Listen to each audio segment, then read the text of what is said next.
الحمد لله والصلاة والسلام على رسول الله محمد بن عبد الله وعلى آله وأصحابه جند الله أما بعد ويقول الله سبحانه وتعالى أعوذ بالله من الشيطان الرجيم بسم الله الرحمن الرحيم وكلا نقص عليك من أنباء الرسل ما نثبت به فؤادك وجاءك في هذه الحق وموعظة وذكرى للمؤمنين وقال الله سبحانه وتعالى يا أيها الذين آمنوا اتقوا الله وكونوا مع الصادقين وقال الله سبحانه وتعالى وقفوهم إنهم مسؤولون صدق الله العظيم وقال رسول الله صلى الله عليه وسلم احفظ الله يحفظك احفظ الله تجده تجاهك فإذا سألت فاسأل الله وإذا استعنت فاستعن بالله أو كما قال عليه الصلاة والسلام رواه الترمذي في سننه எல்லா புகழும் புகழ்ச்சியும் அகிலத்தை படைத்து பரிபாலிக்கும் ஏகவல்லோன் அல்லாஹ் ஜல்ல ஜலாலுஹுக்கே உரித்தாகட்டும். ஸலவாத்தும் சலாமும் எவது உயிரிலும் இனிய சையதுனா முஹம்மது ஸல்லல்லாஹு அலைஹி வஸல்லம் அன்னவர்கள் மீதும் அவர்களது குடும்பத்தார்கள் பரிசுத்த மனைவிமார்கள் உத்தம சஹாபாக்கள் தாபிஊன்கள் தபோ தாபிஈன்கள் மற்றும் முஃமினான ஆண்கள் பெண்கள் அனைவர்கள் மீதும் என்றென்றும் உண்டாகட்டும்.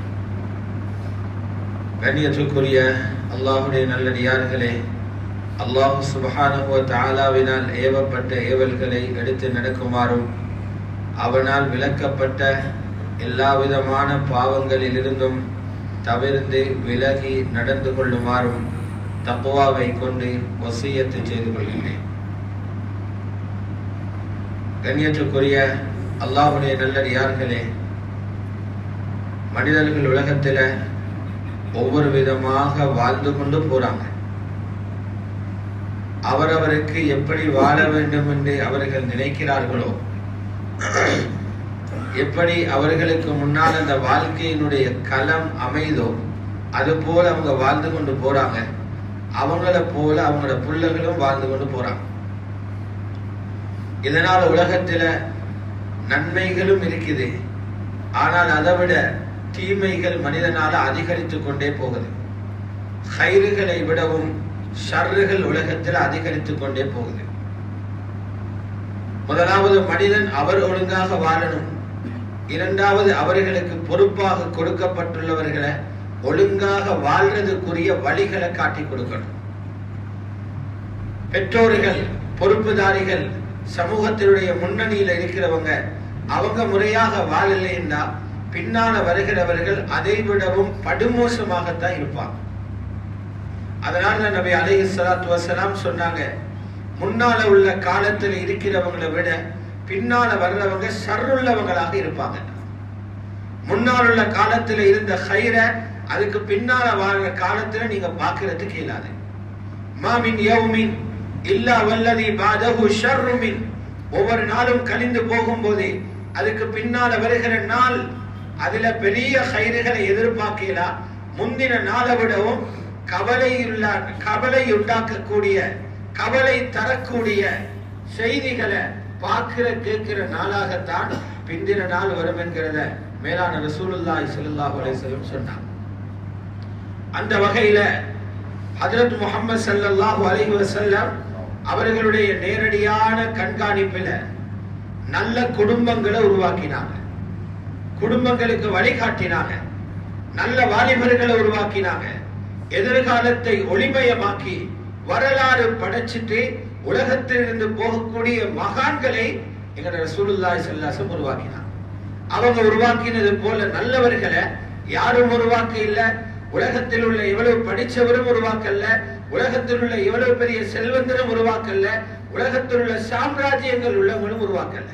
அவ்வளவு சிறந்த மாமனிதர்களை மிக மோசமான ஊரில் இருந்த மிக மோசமான குடும்பங்கள் இருந்த, மிக மோசமான பிரதேசங்கள் இருந்த மக்களை ரசூலுல்லாஹ் சிறப்பாக உருவாக்கி காட்டினார். அதனால் எங்களுக்கு ஒரு பொறுப்பு இருக்குது.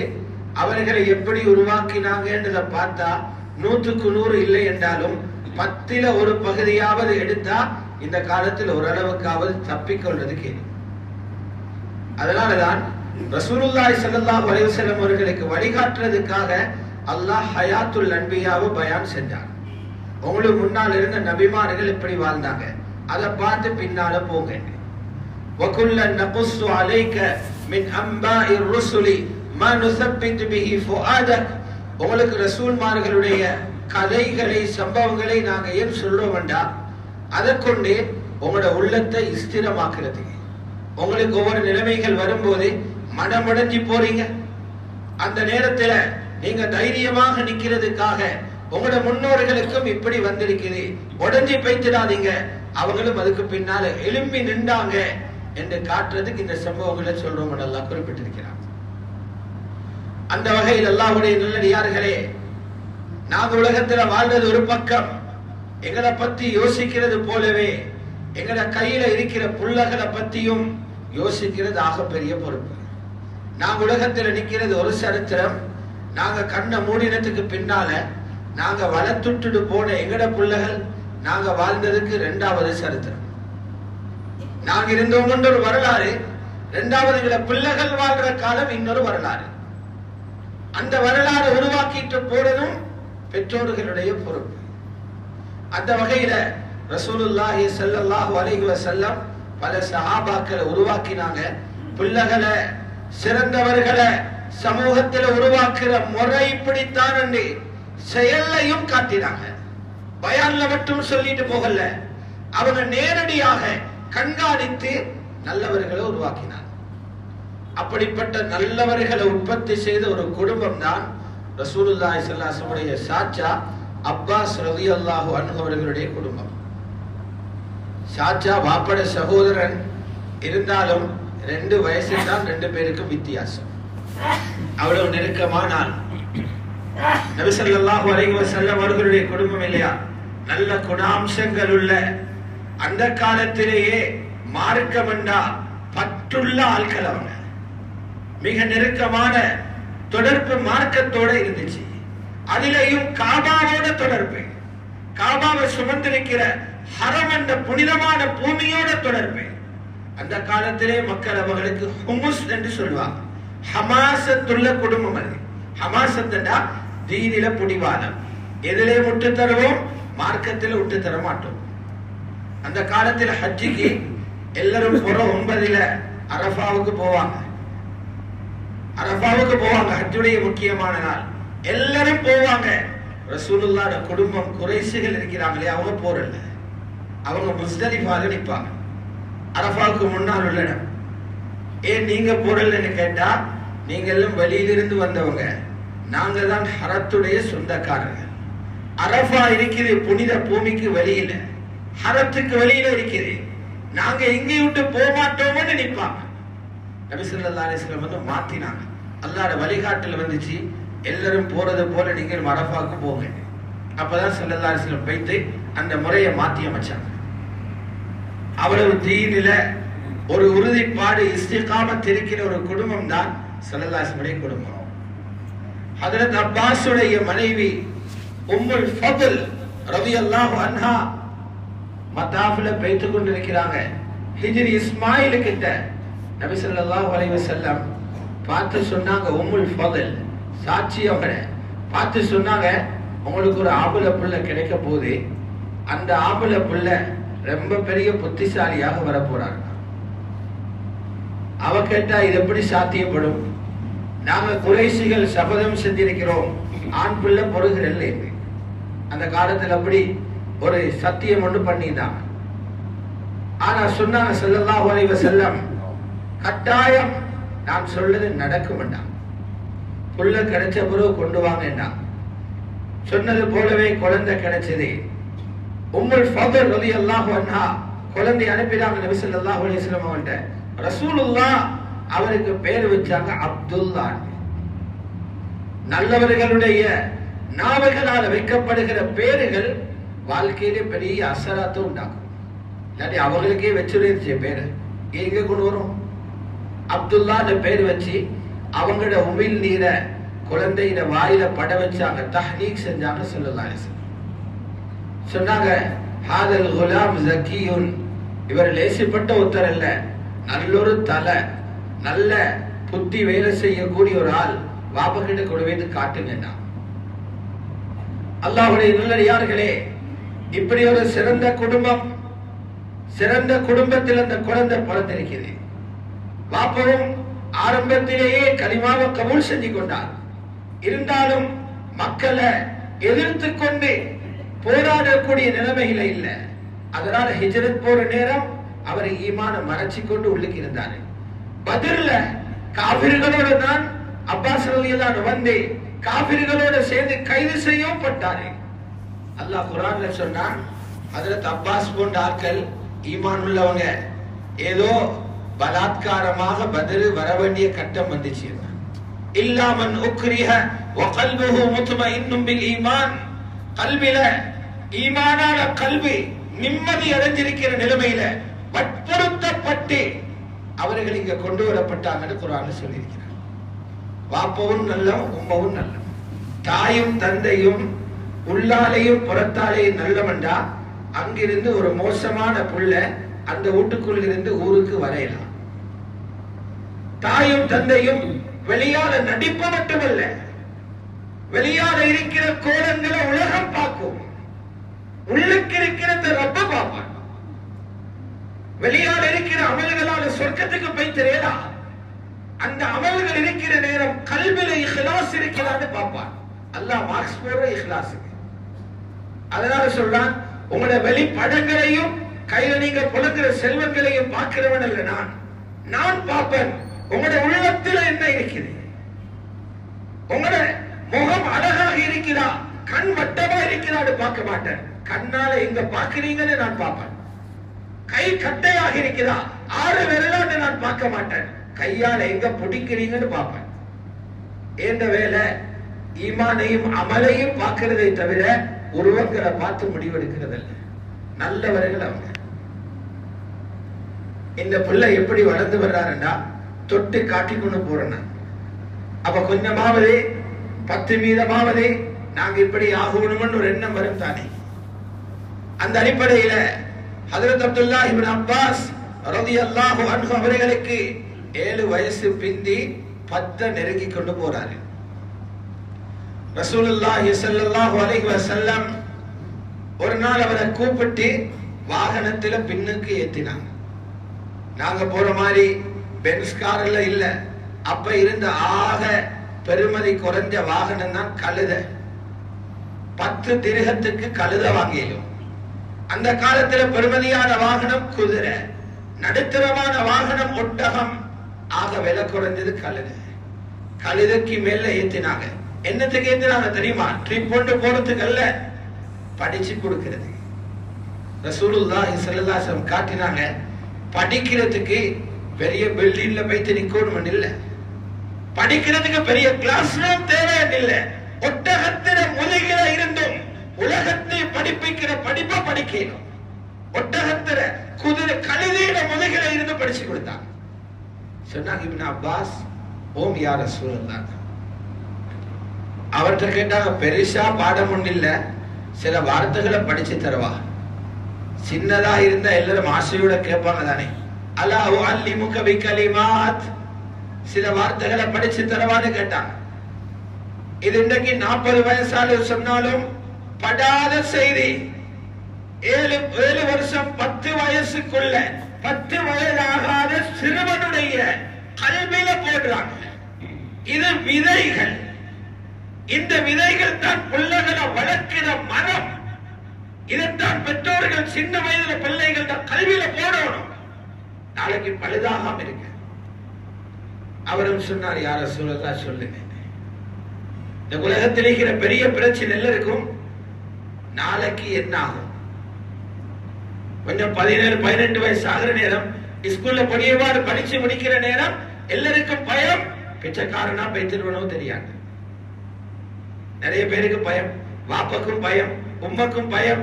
நாங்க கட்டிலுக்கான இவருக்கு என்ன ஆகுமோ தெரியா, கபருக்குள்ள போனா எத்தனை பேருக்கு சீரழிஞ்சு கொண்டு போகணும் தெரியா. எல்லாருக்கும் முஸ்தக்பல் எதிர்காலத்துல பயமே.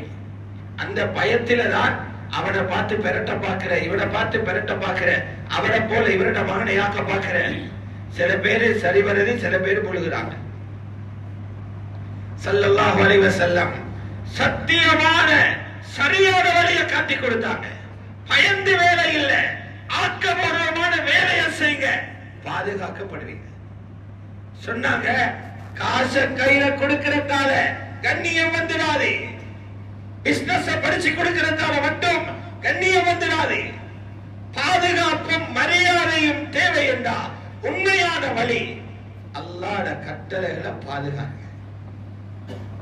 இது யாரும் படிச்சு கொடுக்கிறாங்க? 10 வயசாக இப்னு அப்பாஸ்க்கு இஹ்ஃபதில்லாஹ யஹ்ஃபதுக, அல்லாஹ்வை பாதுகாருங்க, அல்லாஹ் உங்களை பாதுகாப்பார். நீங்க நல்லா வாழணுமா, நாளைக்கு மரியாதையா இருக்கணுமா, அல்லாஹ்வை பாதுகாங்க. அல்லாஹ்வை பாதுகாக்கிறேன்னு உங்களை போல பாதுகாக்கிற மாதிரி இல்ல, அவன் சொன்னதை எல்லாம் செஞ்சா அல்லாஹ்வை பாதுகாக்கிறீங்க. தொழாதவர், அல்லாஹ்வை பாதுகாக்காதவர், சுபஹ் தொழாதவர், அல்லாஹ்வை பாதுகாக்காதவர், இவருக்கு எப்படி எதிர்காலம் கிடைக்கும்? காசு கிடைக்கும், அந்த காசை அவரை அழிச்சிடும். பதவி கிடைக்கும், அந்த பதவியால சீரழிவாரு. அல்லாஹ்வை பாதுகாத்து கொண்டு போங்க. அல்லாஹ் தொழுகையை பாதுகாக்க சொல்றான். ஹாஃபிது அலா ஸலவாத்தி வஸ்ஸலாத்தில் வஸ்தா, எல்லா தொழுகைகளையும் பாதுகாருங்க, விசேஷமா அஸ்ர் தொழுகையை பாதுகாருங்க. தொழுகையை பாதுகாக்காதவர் அல்லாஹ்வை பாதுகாக்காதவர். ஹராமான வியாபாரத்தை விடாதவர் அல்லாஹ்வை பாதுகாக்காதவர். அந்நிய பெண்களை பார்த்து ருசிக்கிறவர் அல்லாஹ்வை பாதுகாக்காதவர். திருடுபவர் அல்லாஹ்வை பாதுகாக்காதவர்.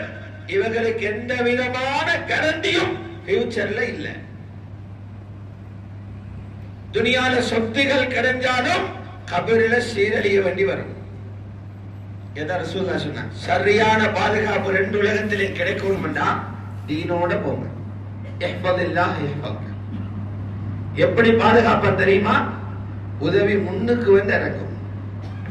இஹ்ஃபதில்லாஹ் தஜிதுஹு துஜாஹக், அல்லாஹ்வை பாதுகாருங்க.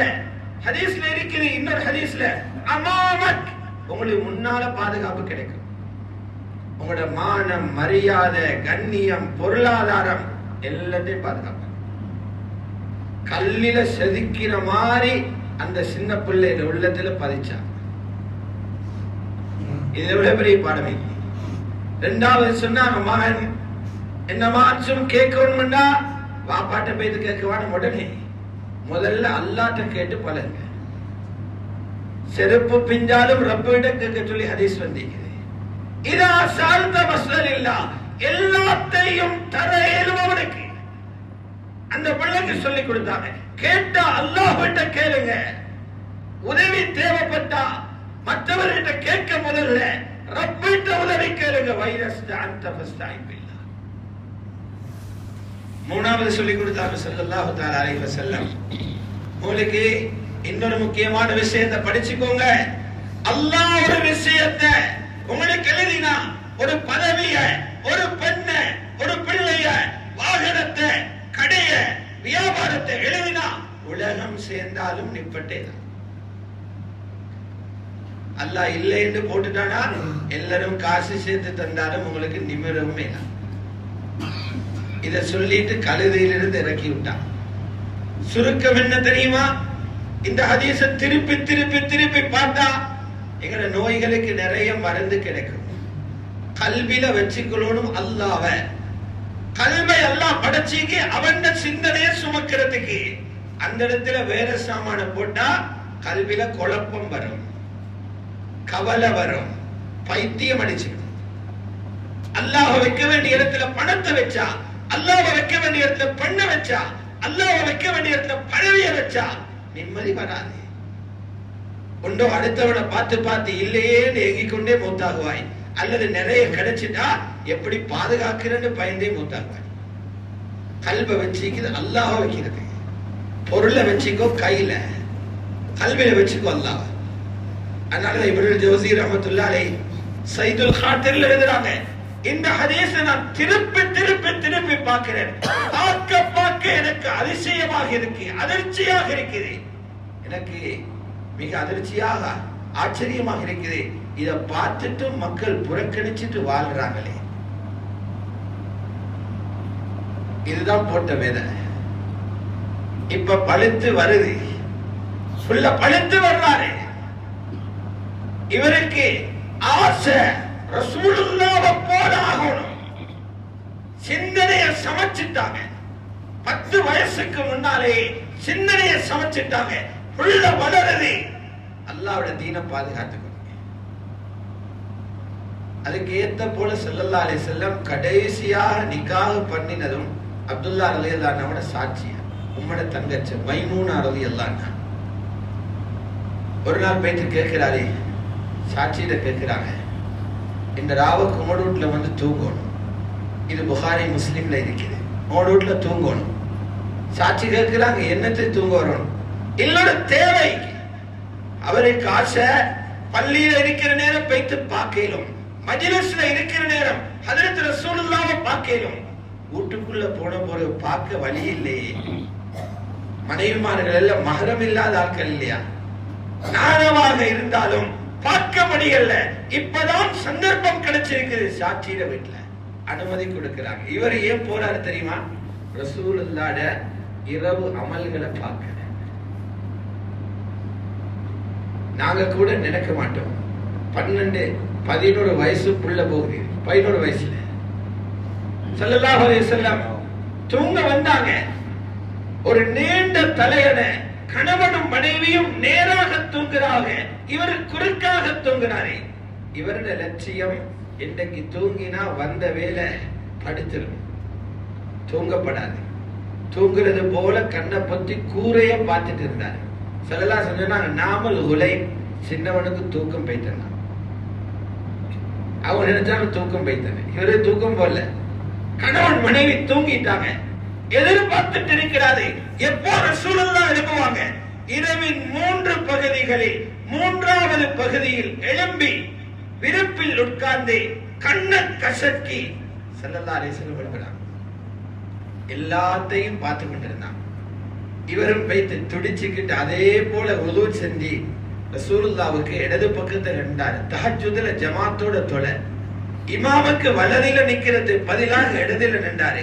காதை பிடிச்சி ஆளை பின்னால கொண்டு வந்து வலதுக்கு நிப்பட்டுனாங்க ரசூலுல்லாஹ். தொழுது முடிஞ்ச சந்தோஷத்துல அல்லாஹும்ம அல்லிமுஹு தஅவீல் வ ஃபக்ஹு ஃபித்தீன், குர்ஆன் முழு விளக்கத்தையும் இந்த சிறுவனுக்கு படிச்சு கொடுத்துறேன். தீனுடைய விளக்கத்தை படிச்சு கொடுத்து ரசூலுல்லாஹ் துஆ செய்தார். அந்த துஆ எங்க கொண்டு போய் சேர்த்தது? ஸல்லல்லாஹு அலைஹி வஸல்லம் அவர்கள் வஃபாத் ஆகிற நேரம் அப்துல்லாவுக்கு வயது 13. எங்கே உயர்ந்தார்கள்? குர்ஆனுடைய விளக்கம் அவர்களுக்கு வந்து கொண்டே இருக்கிறது. ஹஜ்ஜுடைய காலத்தில் சூரத்துல் பக்ராவை தஃப்சீர் செய்வார்கள். ஒரு சஹாபி சொன்னாரே, இந்த தஃப்சீரை யஹூதி நஸரானிகள் கேட்டா எல்லாரும் இஸ்லாத்துக்கு வந்துடுவாங்க. அவ்வளவு தஃப்சீர். அது அப்துல்லாஹ் இப்னு அப்பாஸ். தஃப்சீர் முடிந்தவுடனே எல்லாம் நடக்கும். ஃபிக்ஹ் படிக்கிறவங்க வாங்க, ஃபிக்ஹ் அது முடிஞ்ச எல்லாம் நடக்கும். வரலாறு படிக்கிறவங்க வாங்க. எதை படிக்கணுமோ அப்துல்லாஹ் படிக்கலாம். சுப்ஹானல்லாஹ். எங்கட பிள்ளைகள் கஷ்டப்பட்டு படிச்சு 17 வயசுல தான் எக்ஸாம்ல நிக்கிறாங்க. அப்துல்லாஹ் இப்னு அப்பாஸ் 17 வயசுல ஹஜ்ரத் உமருடைய அட்வைசர். எங்கட நாட்டில சின்னொரு நாடு தற்போல இருக்கிற நாடு. இந்த நாட்டில இல்ல ஜனாதிபதிக்கு 50-60 அட்வைசர்மார் இருக்கிறாங்க. மூத்த பழுத்த அனுபவம் உள்ளவங்க. உலகத்துல பெரியோரு பகுதியை ஆட்சி செஞ்ச ஹஜ்ரத் உமருடைய அட்வைசர் ஹஜ்ரத் அப்துல்லாஹ் 17 வயசு. பத்ருடைய மஷாயிஹ்மாரோட வந்து ஆலோசனை கூட்டத்தில் இருப்பாரு. அப்துல் ரஹ்மான் அவர்களை எதிர்த்தாங்க. எங்களுக்கும் சின்ன பையன்கள் இருக்கிறாங்க, அவங்களை கொண்டு வரவே, இவரை மட்டுமே கொண்டு வந்தீங்க. ஹஜ்ரத் உமர் சொன்னாங்க, இவர் லேஸ் இல்ல, கடுகு போல சாமானியம், சின்னதா இருந்தாலும் காரமான ஆள். ஒரு நாள் சொன்னாங்க, இவர் யாருன்றவரை காட்டுற, எல்லார்கிட்டயும் கேட்டாங்க, இதா ஜா நஸ்ருல்லாஹி வல் ஃபத்ஹ், அல்லாஹ் என்ன சொல்றாரு? சிலவங்க சொன்னாங்க வெற்றியும் உதவியும் வந்தா இஸ்திக்பார் செய்ய சொல்லிக்கிறான். சில மூத்த சஹாபாக்கள் சொன்னாங்க அல்லாஹ்வுக்கு தான் அந்த விளக்கம் தெரியும். இப்ப திரும்பி கேட்கிறாங்க, அப்துல்லா அப்படித்தானா? இதா ஜா நஸ்ருல்லாஹி அதுதானா இது? சொன்னாங்க, இல்ல, ரசூலுல்லாஹ்வுக்கு மௌத் வரப்போகுது என்று செய்தி கொடுத்தீங்க. அஜலு ரசூலில்லாஹ் அலமஹு இய்யா, இது புகாரியில் இருக்கு. ஹஜ்ரத் உமர் சொன்னாங்க, இதத்தான் நாங்களும் படிச்சோம். ஹஜ்ரத் உமர் காட்டினாங்க, நான் இவரை வச்சிருக்கிறது இதுக்குத்தான். ஹஜ்ரத் உமருக்கு நல்ல புடி. வாப்பா சொல்லி கொடுத்தாங்க, அப்பாஸ் ரலியல்லாஹு அன்ஹு, மகன் நீங்க பெரிய ஒருத்தர்கிட்ட இடம் பிடிச்சிக்கிறீங்க. ஹஜ்ரத் உமர்கிட்ட எல்லா வாப்பமாரும் மகன்மாரும் சொல்லிக் கொடுக்க வேண்டிய அருமையான மோன புத்தி சொன்னாங்க. அப்பாஸ் ரலியல்லாஹு அன்ஹு 3 விஷயங்களை செஞ்சு மரியாதையை கெடுத்திக் கொள்ள வேணும். முதலாவது, தப்புறத்துக்கு இவருடைய முன்னுக்கு பொய் மட்டும் சொல்லிட வேணும். ஒருக்கவாவது பொய் சொல்லி மாட்டீங்க, கட்டின மானமெல்லாம் தண்ணியா போயிடும். இரண்டாவது சொன்னாங்க, அப்துல்லா யார பத்தியும் புறம் பேசினவானம் இருக்கு. மூணாவது சொன்னாங்க, ரகசியங்களை வெளிப்படுத்தவானம். இவருடைய சபையில பேசுற ரகசியங்களை வெளிப்படுத்தவானம்.